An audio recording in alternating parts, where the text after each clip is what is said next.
Welcome back. In this video, I will guide you how to change indicator error color green to red in Excel.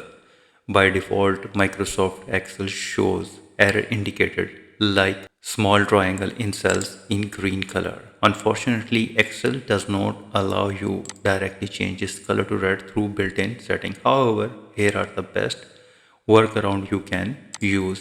So if you don't like the green triangle at all, so this is the process. You can change the indicated error color green to red. So for this you need to click on the file and click on the more and click on the options, and now in the Excel option click on the formula tab, and now scroll down, and under the error checking you will see that enable background error checking, and here is the indicate error using this color. You need to drop down this arrow and select the red color, and now click OK, and now here you can see that the color has been changed from green to red in Excel.